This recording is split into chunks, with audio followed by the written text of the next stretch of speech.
몇 푼 안 되지만 저는 비자금이 있습니다. 아내에게 숨겨놓고 있는 비자금입니다. 안다고 해서 뭐 큰 일이 나는 건 아닙니다. 그래도 온전히 제 소유인데 아내가 알게 되면 한 번씩 빼먹더라고요. 걱정하지 마십시오. 이렇게 말했으니 이제 또 다 털리는 거 아니냐 이런 걱정을 하실 수도 있겠는데 다행히 아내가 별로 신경 쓰지 않습니다. 얼마가 있느냐, 어디 있느냐 이런 질문을 별로 하지 않습니다. 아마 작정하고 물었으면 제가 대답을 했을 텐데 묻지 않습니다. 사실 저 평생 아내에게 거짓말하지 않습니다. 지금까지 그래왔고, 그래서 작정하고 물으면 대답을 하긴 해야 되는데, 그래서 한 번씩 묻기도 하면 제가 여보 거짓말하지 않게 묻지 말아줘. 나 있기는 있어. 근데 그렇게 대답합니다. 설교 후에도 아내가 묻지 않으리라 기대합니다. 비자금을 몇 푼 안 돼도 가지는 순간 굉장히 중요한 숙제가 생깁니다. 이걸 어디에 숨겨놔야 되는가? 이게 큰 숙제입니다. 집안에서는 아내에게 들키지 않을 만한 안전한 장소가 없습니다. 아무리 생각해봐도 없어요. 우연이든 뭐든 제일 바보같이 숨기는 게 옷에 숨기는 겁니다. 넣어놓고 한 번씩 한겨울 지나고 작년 겨울 옷에 10,000원짜리 한 장 있고 이러잖아요. 그런 일들이 있긴 한데 옷에 숨겨놓는 것도 안전하지 않은 것 같고, 제가 자주 썼던 방법은 책에다가 꽂아두는 겁니다. 제 방에 책이 한 3,000권 넘게 있거든요. 그래서 이게 작정하지 않으면 찾을 수가 없습니다. 그래서 책 어딘가에 꽂아 둔 적도 있었습니다. 그래서 혹시 제가 아내에게 이런 말을 한 적이 있습니다. 혹시 내가 밖에 나갔다가 갑자기 변을 당해서 죽으면 너무 슬픈 마음에 책을 도서관에 어디 기증한다든지 그러지 말고 눈물을 흘리면서 책을 다 열어봐라. 어딘가에 있을 수도 있다. 그런 얘기를 한 적이 있습니다. 근데 이제 이게 무슨 문제가 있냐면 저도 까먹는다는 거죠. 시간이 지나면 어느 책에다 꽂아놓은지를 알 수가 없는 거예요. 그래서 안전하지 않은 것 같습니다. 이 문제는 저만의 문제가 아니고요. 요즘 고령화 사회가 되면서 실제로 이런 일들이 많이 일어납니다. 어르신들이 집에 자식들 몰래 돈을 이렇게 숨겨놓고 있다가 여러 이유로 갑자기 돌아가십니다. 그럼 이 돈이 누구의 돈이 되느냐? 다음에 집 산 사람이 집 수리하다가 돈을 찾는다든지, 혹은 요즘 부자 되려면 그 쓰레기 모으는 그런 업을 하시면 부자가 될 수가 있습니다. 왜냐하면 꽤 많은 빈도수로 쓰레기장에 돈다발이 많이 나옵니다. 그래서 이제 어르신들이 돈 숨겨놓고 있다가 이제 뭐 필요 없는 책인데 하고 중고 책방에 버린다든지 쓰레기통에 버렸는데 그 정리하다 보니까 거기에 뭐 1,000만 원도 들어있고 어떨 때는 뭐 4억씩 들어있고 그런 일들이 실제로 많이 일어나고 있습니다. 비자금 하나뿐만 아니라 우리가 이 땅에서 삶을 살아가면서 이 땅의 중요한 소유들, 재물들 이런 것들을 잘 보관하고 또 그것을 누리고자 하지만 사실 이 땅에서 안전한 곳이 있을까라는 생각이 듭니다. 안전하게 저장해 둔다고 하지만 사실은 안전한 곳이 없습니다. 그리고 궁극적으로는 우리가 아무리 수고하고 노력하고 많이 이 땅에 쌓아둔다고 해도 사실은 우리 각자가 하나님 앞에 서는 날이 언젠가 옵니다. 갑자기 그 마지막 순간을 만나게 되면 우리가 이 땅에서 쌓았던 모든 것들을 다 버려두고 가야 합니다. 그렇게 생각하면 이 땅에 무언가를 쌓아두고 살아간다는 것은 참 안전하지 않습니다. 이 땅의 수고가 대단히 일시적이고 또 지나가는 것들이다라는 것을 깨달을 수밖에 없죠. 오늘 읽은 본문 19절부터 그 말씀을 좀 하고 있는 겁니다. 새로운 단락을 시작하면서 오늘 본문은 세 가지 형태의 비유를 좀 설명합니다. 첫 번째는 보물을 땅에 쌓아두지 말고 하늘에 쌓아두어라 라는 말씀을 하고 있고요. 그리고 22절에 가면 갑자기 눈은 몸의 등불이다 라는 말씀으로 눈에 대한 말씀을 하시고요. 그리고 24절에 가면 한 사람이 두 주인을 섬길 수 없다라는 말씀을 합니다. 세 가지 말씀을 하는 것 같은데 사실은 이 세 가지가 다 한 가지를 설명하려고 하는 내용입니다.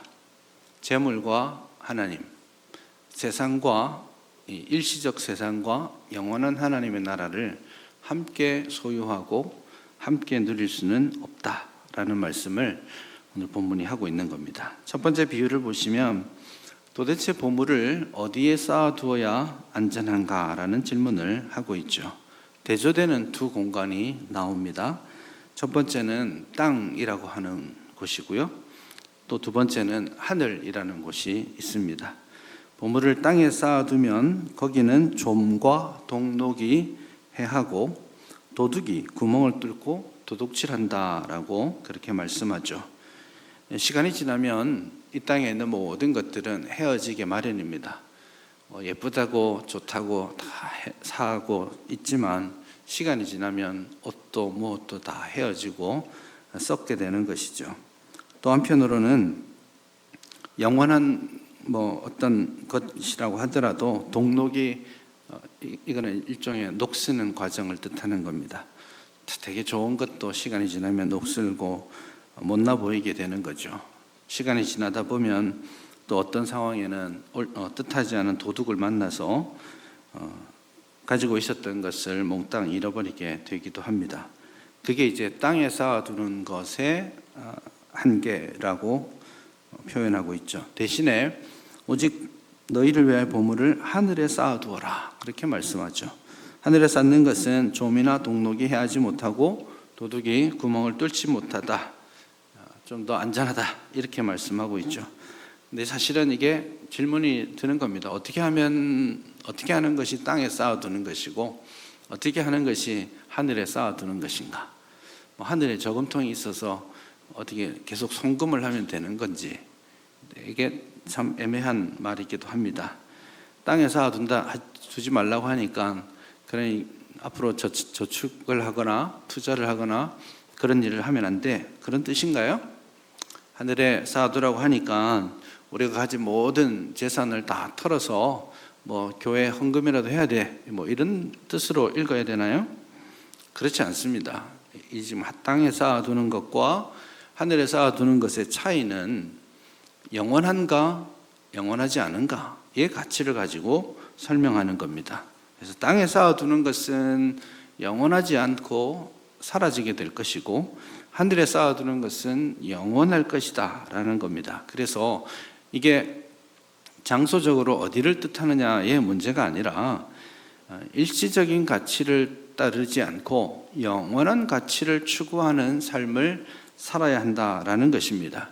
그래서 보물 자체가 아니라 그 보물을 대하는 사람의 자세, 태도가 어떠해야 되는지를 본문이 말씀하는 겁니다. 그래서 오늘 사실은 조금 더 넓은 관점에서 볼 필요가 있는데요. 돈을 이렇게만 표현하지 않고 너희를 위하여 보물을 땅에 혹은 하늘에 이렇게 표현하고 있지 않습니까? 그래서 보물이라는 말은 단순히 돈만을 뜻하는 것은 아닙니다. 그래서 돈이 소중한 것일 수도 있고요. 또 아주 굉장히 중요한 물건일 수도 있겠고 혹은 굉장히 중요하게 여기는 내 삶의 가치관일 수도 있겠고요. 혹은 내가 좀 누리고 살아가고자 하는 어떤 명예와 권세 이런 것들을 뜻할 수도 있겠습니다. 그래서 통칭해서 우리가 가장 귀하다고 여기는 소중하게 생각하는 어떤 것을 일시적인 것을 위해서가 아니라 영원한 것을 위해 사용하고 저축할 수 있어야 한다라고 본문이 말씀하는 것입니다. 그래서 땅 자체, 하늘 자체에 있는 것이 아니라는 것이죠. 어떤 태도로, 어떤 마음가짐으로, 어떤 자세를 가지고 재물을 보느냐, 어떤 자세를 가지고 세상에서 살아가는 여러 가치관들을 판단하느냐, 이것이 지금 우리에게 가장 필요한 것이죠. 물론 직접적으로 하늘에 쌓는 방법들도 있습니다. 직접적으로 하늘에 쌓는 첫 번째 방법은 하나님께 마땅히 드려야 될 헌금과 관련이 있을 수 있겠습니다. 혹은 보다 더 직접적으로 하나님을 위해 사용하는 물질들을 말할 수도 있겠습니다. 우리가 선교사님께 선물을 보냅시다, 선교 후원금을 보냅시다 하는 것도 일종의 하늘의 재물을, 영원한 하나님의 일들, 하나님의 나라를 위해서 재물을 사용하는 것이라고 말할 수 있겠습니다. 여러분들에게 당부드립니다. 우선 가장 기본적으로 직접적으로 하나님의 나라를 위해 사용하는 여러분의 재물을 마땅히 하나님 앞에 온전하게 드릴 수 있기를 바랍니다. 특별히 성경이 정한 바 원리를 따라서 세례를 받으신 분이나 또 무엇보다도 직분을 가지신 분들은 합당한 온전한 11조를 하나님 앞에 드려야 합니다. 11조를 드리고 하나님 앞에 헌금하는 것이 사실은 굉장히 큰 믿음을 요구합니다. 그래서 몸으로 섬기고 하는 것도 중요할지 모르겠지만 재물을 사용하는 그 사람의 모습, 자세를 볼 때 그 사람의 믿음의 진정성도 어느 정도 판단할 수 있습니다. 꽤 정확하게 판단이 됩니다. 소득의 11조를 드리는 것이 세상적인 관점에서 보면 부담스러운 일입니다. 여러분 10%를 항상 떼놓고 살아야 된다는 것이 왜 부담되지 않겠습니까? 그래서 그 믿음의 진정성을 보게 되는 겁니다. 그 재물이 향하는 곳이 그 사람이 향하는 곳이기 때문에 그렇습니다. 그래서 말로는 나는 하나님 사랑한다라고 하고 그러면서도 정작 재물을 사용함에 있어서 인색함을 가지고 있다면 그것은 그 사람의 입술의 말의 진정성에 문제가 있을 수 있다라는 그런 생각을 하게 됩니다. 액수의 많고 적음의 문제가 아닙니다. 양이 얼마나 되느냐, 이거가 하나님의 관심이 아닙니다. 온전한 11조, 합당하게 마땅히 드려야 될 만큼의 합당한 11조를 하나님 앞에 드리는 것이 중요합니다. 그리고 11조를 드리고자 하는 삶의 우선순위도 잘 세워두셔야 합니다. 잘 모르고 하시는 분들도 계십니다. 11조 하지 않고 그냥 통칭해서 그냥 감사헌금을 하든지 주일 헌금을 하든지 이런 식으로 하시는 분이 있는데 그렇지 않습니다. 올바른 원리를 따라서 11조 하는 것이 필요합니다. 혹은 또 한편으로는 11조를 예를 들면 나는 그보단 나을 수 있겠지만 나는 그냥 그 가난한 시골 교회 11조 할 거야, 우리 교회보다는, 이렇게 생각하시는 분들도 있습니다. 바람직하지는 않습니다.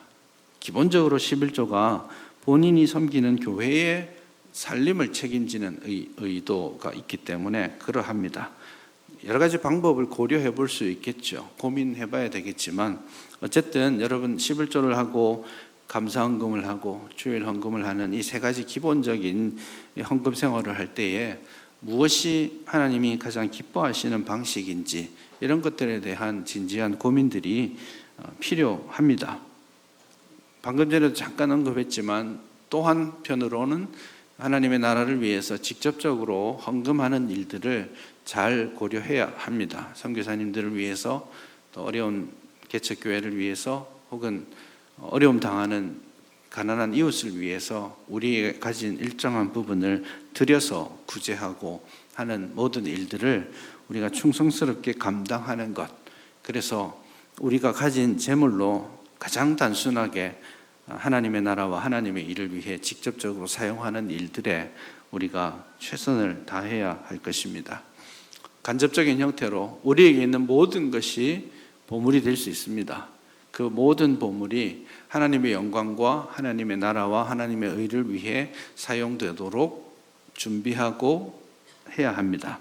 그래서 내가 가진 재능으로, 내가 살아가는 직장에서의 만남을 통해서 그곳에서 하나님의 나라와 하나님의 뜻을 실현하기 위해 노력하는 그 모든 것이 보물을 땅이 아니라 영원한 하늘에 쌓아두는 하나의 방식이 되겠습니다. 그래서 우리가 가진 모든 삶의 자세, 태도, 규모 있게 살아내는 그 삶의 모습이 하나님을 기쁘시게 하는 하늘의 보물을 쌓아두는 그런 것들이라고 하겠습니다.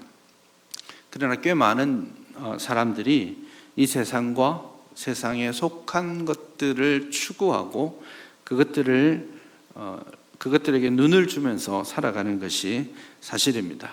그리고 실제로 그것들이 우리에게 지속적으로 유혹합니다. 이거 없으면 안 돼. 이거 더 있어야 될 걸? 이거 있어야 행복하게 될 거야. 그런 생각을 가지게끔 합니다. 그래서 마치 돈이 우리에게 손짓을 하는 것이죠. 내가 없으면 너 행복하지 못하게 될 거야. 내가 있어야 더 만족스러운 삶을 살게 되는 거야. 그렇게 말씀하는 것이죠. 근데 그렇게 말하는 그 유혹에 여러분 넘어가시게 되면 우리가 우리의 눈을 세상과 세상에 속한 것에 주는 순간 사실은 조금씩 하늘에 속한 것들, 영원한 것들을 잃어버리게 됩니다. 이 두 가지가 굉장히 긴밀하게 연결되어 있다는 거예요. 한쪽으로 치우치면 다른 하나를 놓칠 수밖에 없는 것이죠. 그래서 하나님께서 우리에게 이 땅과 이 땅에 속한 것으로 영원을 살도록 주셨는데 이 영원을 놓고 이 땅과 이 땅에 속한 것을 붙드는 삶을 살게 되는 겁니다. 그래서 이건 하나의 도구로 주셨는데 재물은 영원을 살도록 하나님이 나에게 주신 도구인데 이 재물을 여기에 눈을 주는 바람에 영원을 놓치고 도구가 목적이 되어 있는 삶이 되는 겁니다. 그래서 이거 있고 없고에 따라서 삶의 가치와 또 이 삶의 행복도가 확 달라지고 있다면 내 시선이 지금 세상에 있는 것인지 영원에 있는 것인지 하늘에 있는 것인지 질문해야 하는 것입니다. 그래서 본문에 보시면 보물을 땅에 쌓아두지 말고 하늘에 쌓아두라 라고 말씀하신 다음에 곧장 이어서 22절을 보시면 눈은 몸의 등불이다 그렇게 말씀하고 있지 않습니까? 그래서 세상과 세상에 속한 것들이 있고 영원한 하나님의 나라의 가치가 있는데 그것을 보는 올바른 눈이 필요한 겁니다. 그것을 보는 올바른 눈을 가져야 된다고 말하기 위해서 눈은 몸의 등불이다라는 두 번째 비유를 설명하고 있는 것입니다. 여기서 말하는 눈은 단순하게 실제로 우리가 가지고 있는 눈에 보이는 기능으로서의 눈을 보는 것만을 뜻하는 것은 아닙니다. 오늘 본문 자체는 세상을 바라보는 눈 혹은 영적인 안목에 대한 말씀이 좀 더 뚜렷하게 여기에 들어있다라고 할 수 있겠습니다. 그래서 눈은 몸의 등불이다라고 말하면서 눈이 성하면 온몸이 밝을 것인데 눈이 나쁘면 온몸이 어두울 것이다. 그렇게 말씀하고 있습니다. 영적인 안목에서 본다면 실제로 육체적인 관점에서 본다면 눈이 성하다는 말은 뭐겠습니까? 잘 본다는 말이겠죠. 그런 개념이 아니고요. 영적인 안목에서 본다면 눈이 성하다라는 말은 무슨 뜻일까요? 여기에도 사실 각주가 하나 들어있는데요. 보시면 눈이 성하면에서 각주로 뭐라고 되어 있습니까? 눈이 순전하면 혹은 눈이 온전하면 이런 뜻입니다. 근데 이게 다른 말로 치면 이런 말이 되기도 합니다. 눈이 하나면 이런 뜻이기도 해요. 우리 눈이 두 개잖아요. 이 두 개는 두 쪽을 보라고 있는 게 아니고 온전한 눈이 된다는 말은 하나처럼 본다라는 겁니다. 그래서 눈이 하나이면 이게 육체적으로 보면 약간의 장애를 뜻하는 건가 싶을 수도 있지만 눈이 하나라는 말이 눈이 온전하다라는 말과 같은 겁니다. 우리의 시선이 한쪽에 집중되어야 한다는 겁니다. 온전하게 영적으로 좋은 안목을 가진 사람은 하나님과 재물 세상과 하나님 나라 두 개를 살피고 비교하면서 살지 않고 하나만 집중해서 온전하게 고정하는 겁니다. 저와 여러분의 시선이 영원하신 하나님 그리고 그분의 나라에 온전히 고정될 수 있기를 바랍니다. 반대로 눈이 나쁘면이라고 되어 있잖아요. 눈이 나쁜다는 말은 시력이 약해졌다라는 그런 단순한 뜻이 아니고 이건 눈이 악하면 이란 뜻입니다. 혹은 눈이 인색하면 이란 뜻입니다. 재물과 관련해서는 인색하다라는 말이 더 합당할 수 있겠습니다. 우리의 눈이 하나님께 온전히 한쪽으로만 고정되어 있다면 그것이 성한 눈, 좋은 눈이라고 할 수 있겠지만 우리의 눈이 재물에 관심을 가지고 여러분 재물에 관심을 가지면 재물에 너그러워지는 것이 아니라 인색하게 됩니다. 이게 신기한 겁니다. 하나님께 시선을 고정하면 재물과 삶에 너그러움이 생기는데 재물과 세상에 집중하게 되면 인색하고 불안하게 됩니다. 그래서 눈이 나쁘면 온 몸이 어두움 속에 빠지게 된다라고 본문이 그렇게 말씀하고 있는 것입니다. 재물을 다룰 때 이것이 내 모든 것이 아니고 하나의 수단이기 때문에 가졌을 때에도 가지지 못했을 때에도 너그러운 마음을 가지고 본질적으로는 나뉘어지지 않는 마음을 가지고 하나님께 질서 있게 하나님께 집중하는 그런 삶을 살게 되는 것입니다. 여러분, 재물을 향해서 여러분들의 마음이 나뉘어지지 않기를 바랍니다. 하나님의 나라에 집중하시기를 바랍니다. 버려두고 떠날 세상입니다. 누구나 마찬가지입니다. 아무도 여기에 예외가 없습니다. 버려주고 떠날 세상에 투자하지 마시고 영원한 하나님의 나라와 하나님이 기뻐하시는 가치에 투자하는 우리 모두가 될 수 있기를 바랍니다. 그래서 보물을 땅에 쌓아두지 말고 하늘에 쌓아도 하늘과 땅이라는 두 개의 시선을 말했다면 두 번째 비유를 통해서 한 곳에 집중할 수 있어야 돼라고 말하고요. 이제 마지막으로 자연스럽게 24절에서 한 사람이 두 주인을 섬길 수 없다라는 말로 다시 두 개의 시선을 언급하는 쪽으로 나아갑니다. 연결하자면 좋은 눈을 가진 사람, 온전하고 순전하고 한 마음을 가진 사람은 누구를 주인으로 섬기며 살게 된다는 거예요? 하나님 한 분만을 주인으로 모시고 살게 되는 겁니다. 두 마음을 가진 사람은 하나님과 재물을 겸하여 섬긴다라고 생각하는 겁니다. 그러나 본문은 말씀합니다. 하나님과 재물을 겸하여 섬기는 법은 없습니다. 하나님을 섬기면 하나님을 섬기는 것이고 재물을 섬기면 재물을 섬기는 겁니다. 이 재물이 굉장히 신기한 겁니다. 오늘 본문에서도 이 재물, 맘몬이라고 표현하는데요. 이 재물이 굉장히 독특한 방식으로 사용되고 있습니다. 성경은 의지적으로 하나님과 무언가를 비교하지 않으려는 노력을 합니다. 그런데 오늘 본문에서는 특이하게도 하나님과 맘몬 혹은 재물, 돈을 비교하는 자리에 둡니다. 그래서 하나님을 인격적으로 섬기듯이 사람들은 재물이 내 호주머니에 있는 쨍그랑거리는 동전과 지폐라고 느끼지만 그것들이 사실은 인격체가 되어서 자기의 신이 되어 있는 겁니다. 그래서 하나님과 맘몬, 하나님과 재물을 사실은 선택하며 섬기게 되는 것이죠.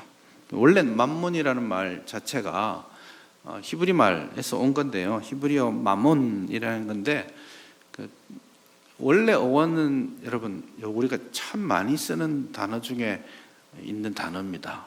원래 마몬이라는 단어의 어원은 뭐냐면 아멘입니다. 믿습니다 하는 거 있잖아요. 그렇게 될 줄로 믿습니다. 확신합니다. 의지합니다. 이런 거에 아멘인데 거기서 나온 마몬이고 그게 라틴어로는 맘몬이라고 지금 바뀌어져 있는 것이죠. 그래서 재물이 어떤 의미에서는 사람의 의지처가 되고 사람이 신앙하는 신앙이 되는 것이죠. 그래서 재물을 소중하게 여기는 순간부터 그 재물은 스물스물 호주머니에서 나와서 나의 신이 되어가는 겁니다. 인격체처럼, 하나님처럼 인격체가 되어서 사람들에게 복종을 요구합니다. 내가 있으면 너 마음이 편해질 거야, 이런 차원의 문제가 아니에요. 처음에는 그렇게 출발하지만 서서히 재물이 우리에게 복종을 요구하는 단계로 가게 됩니다. 그래서 재물이야말로 우리를 가장 강력하게 옥죄일 수 있는 우리의 우상이 될 수 있다는 것. 우선순위를 재물에 두기 시작하면 나도 모르는 사이에 조금씩 하나님을, 영원한 가치를 잃어버려 가는 거예요. 조금씩 하나님을 덜 사랑하는 자리에 가게 되고 결국에는 하나님보다 재물을 앞세워서 섬기는 자리에 가게 될 겁니다. 여러분, 두 주인을 섬기는 법은 없습니다. 고대 사회를 생각해 보십시오. 지금은 뭐 두 개 N잠로 해가지고 두 개도 하고 세 개도 하고 하지만 이 시대와 다르게 고대 사회에서는 종이 된다라는 말은 그 주인에게 온전히 속했다라는 뜻입니다. 그래서 이 집 종이면서 저 집 종일 수 없습니다. 결코 없습니다. 그래서도 안 됩니다. 그래서 한 사람이 두 주인을 섬길 수 없다라는 말은 너무나 명백한 말씀인 것이죠. 오직 내가 하나님의 자녀요, 하나님의 종이라고 생각하신다면 그 주인의 뜻과 그 주인의 마음, 그 주인이 기뻐하시는 것에 우리가 온전히 연동되어야 합니다. 그래서 나 자신과 내게 속한 모든 것이 주인의 것임을 고백해야 합니다. 그리고 나 자신과 내게 속한 모든 것이 주인을 위해 사용되어야 한다는 것을 고백해야 하는 것입니다. 여러분, 주인 대신 참 하나님께 우리의 삶을, 우리의 시선을 고정할 수 있기를 바랍니다. 무엇보다도 하나님 아버지를 영화롭게 하는 일에 최선의 노력을 다하시기를 바랍니다. 저와 여러분들의 삶에 있는 우상을 제거해 가십시다. 재물이 우리의 신이 되지 않게 하십시오. 돈이 약속하는 헛된 기쁨에 속지 마십시오. 일시적인 즐거움에 현혹되지 마십시오. 돈이 약속하는 깨어지기 쉬운 안전에 여러분 의지하지 마십시오. 재물에 마음을 주면 그 탐심은 여러분을 더 인색하게 하고 오늘 본문이 말하는 것처럼 온 몸이 어두워지게 될 것입니다. 그게 재물이 가는 방향입니다. 오직 한 마음으로, 흔들리지 않는 마음, 한쪽 눈만 가지시고 온전하고 순전한 마음으로 살아계신 하나님 한 분만을 사랑하고 그분을 위해 모든 것을 드리며 살아내는 오늘 저와 여러분 될 수 있기를 바랍니다.